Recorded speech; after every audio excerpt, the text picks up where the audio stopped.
Changeons de sujet pour parler cette fois-ci football. Nous allons boucler avec le football en commençant d'abord, parce qu'on aura deux sujets au football. On commence d'abord par les résultats de Fatih Cup. Fatih Cup, vous avez suivi le tournoi qui s'est déroulé de l'autre côté de la RDC. Les U20 ont pris part à cette compétition. Marvin, quelle lecture fais-tu par rapport au résultat du Congo qui a été éliminé par la RDC? La RDC qui a éliminé le Congo, et ensuite nous avons vu la RDC jouer la finale face au Gabon, le Gabon d'ailleurs qui a remporté ce tournoi, et à la fin voilà le Congo qui occupe la 3e place, mais c'est vrai que ce sont les U20 qui ont pris part à cette compétition. Marvin Sandé, qu'est-ce que tu en penses toi de cette bon, on va pas dire débâcle, on va plutôt dire de ces résultats des Diables Rouges U20 qui ont d'ailleurs changé d'entraîneur avant d'arriver en phase finale de cette compétition, qui ont aussi fait le déplacement à 2-3 jours du lancement de cette compétition. Est-ce que tous ces paramètres-là ont fait que le Congo puisse juste occuper la 3e place, ou encore la préparation n'était pas vraiment conséquente? Quelle lecture tu fais par rapport à cela? D'entrée, j'aimerais quand même clarifier un peu les choses dans l'esprit de nos téléspectateurs. Oui. Aujourd'hui, c'est vrai qu'on parle de la Fatih Cup, mais la Fatih Cup, c'est juste en fait une Le tournoi. dénomination Ouais. du tournoi que nous connaissons, l'UNIFAC, l'Union des fédérations de football d'Afrique centrale.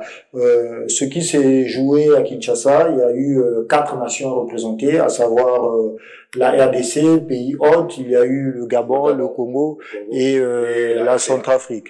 Donc aujourd'hui que le Congo occupe la 3e place, c'est pas une bonne place d'ailleurs quand on essaie de voir le nombre de participants et les pays même, hein, qualitativement, quand on essaie de voir la RCA et le Gabon, normalement, le Congo devrait être quand même devant. Surtout que depuis un moment, le championnat des jeunes se tiennent quand même régulièrement, même si parfois il y a quelques couacs. Mais bon, c'est vrai que les résultats, ils sont là, on ne peut pas se lamenter. Il faut plutôt tirer les leçons de ce que nous avons vu. Vous avez évoqué un point très essentiel qui, à mon avis, a peut-être un peu pesé contre les Diables Rouges. Le changement d'entraîneur avant une telle compétition, ça a chamboulé beaucoup de choses, j'imagine. Même dans la cohésion aussi, ça peut casser une certaine dynamique. C'est peut-être ce qui s'est passé là-bas. Et puis, disons-nous maintenant les choses clairement, je pense qu'il a manqué vraiment un temps conséquent de préparation pour nos Diables Rouges. Oui. La compétition était annoncée depuis un moment. À quel moment il y a eu des regroupements? Il n'y a pratiquement pas eu de match de préparation.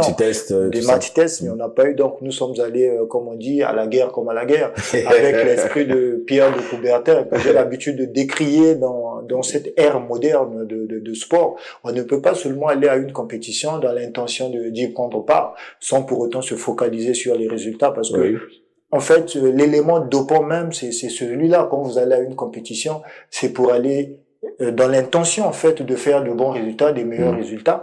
Mais malheureusement, pour le Congo, on a vu une équipe qui n'a vraiment pas vendu le drapeau cher, malheureusement. Et puis voilà, bon, c'est vrai que ce sont des jeunes. On doit vraiment aussi leur inculquer la culture de la gagne. Et la culture de la gagne aussi passe par de telles compétitions. Je crois que prochainement, on va se dire qu'ici, on a failli. Donc, il faudra vraiment relever la tête. Mais à la fin, c'est une 3e place.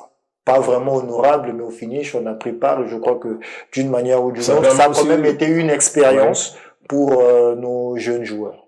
On espère que ça va servir pour l'avenir, parce que le nouveau coach qui a pris cette équipe, je crois, quelques semaines de cette compétition, a dû se servir de cette compétition comme baromètre pour savoir où il doit emmener sa barque pour les prochaines échéances.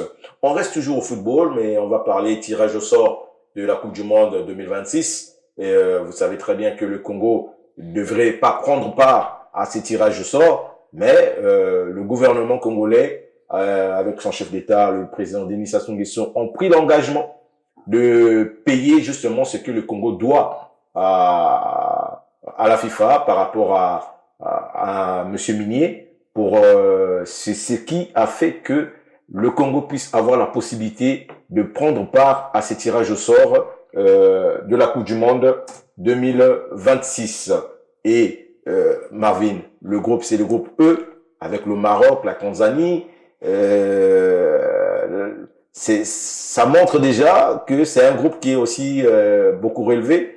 Qu'est-ce que tu penses déjà par rapport au Congo qui prend part à ce tirage? Bon, d'abord, on était en sursis. Oui. Donc, il y avait une situation à évacuer au plus vite. Sinon, le Congo n'allait pas être parmi les participants de ce tirage au sort pour la Coupe du Monde à venir. Donc, bien qu'étant tardif, je crois que ce que les autorités ont fait, ça vient quand même aussi sauver l'image du pays. Mais oui. Les Congolais doivent bien voir leur équipe, pas seulement pour participer, mais aussi pour aller très loin. Donc là, je pense que c'est vrai, quand j'essaie de voir les adversaires du Congo dans le groupe Maroc, Zambie, Tanzanie, Niger, Érythrée. Le Niger et l'Érythrée, on peut se dire qu'avec l'Érythrée, les 6 points seront pris en aller-retour, mais je crois qu'on doit quand même tirer les leçons voilà, c'est ce que je voulais dire. Au Soudan du Sud. Voilà. Maintenant, la Zambie est là, et ça a toujours été une bête noire, éternelle pour le Congo. Hein. Et encore, moi, ce qui me fait le plus peur, ce sont les Lions de l'Atlas du Maroc. Oui. C'est la seule nation africaine à atteindre les demi-finales d'une Coupe du Monde. Exact. Et c'est une équipe qui a encore cette soif-là de repartir à la Coupe du Monde. Il y a encore cette dynamique qui est dans cette équipe-là. Et puis ce sont les mêmes joueurs qui sont encore là, donc plus ils vont mettre. Ils veulent encore faire plus que. Ils seront encore plus forts, plus performants. Donc pour moi, la vraie crainte du Congo, avant même de voir les autres équipes, c'est d'ailleurs le Maroc aussi qui part archi favori de ce groupe. Il y a la Tanzanie aussi qui depuis un moment a une équipe très bien constituée qui rend vraiment la tâche difficile aux grandes nations. Et avec son championnat qui se modernise au fil des années, je crois que dans 2 ou 3 ans, il sera professionnel. On a des équipes très fortes qui sont quand même aussi des greniers pour leur équipe nationale. Je cite ici Simba FC, et puis vous avez Young Africans qui a pris part à la dernière finale de la Coupe de la Confédération. Donc là aussi, je crois que le Congo devrait vraiment faire très attention, et on doit déjà prendre au sérieux cette compétition, ne pas attendre les derniers instants pour toujours improviser. Je crois que quand on est entré en possession de nos adversaires, de ce groupe, donc je crois que le travail commence déjà à travailler en fonction du niveau de nos adversaires. Et je pense bien que cet esprit-là, commencer plus tôt, se projeter déjà dans ces matchs par rapport à nos prochains adversaires dès à présent, va peut-être nous éviter le pire. Va peut-être nous éviter le pire. C'est par là, mesdames et messieurs, que nous mettons un terme à cette émission.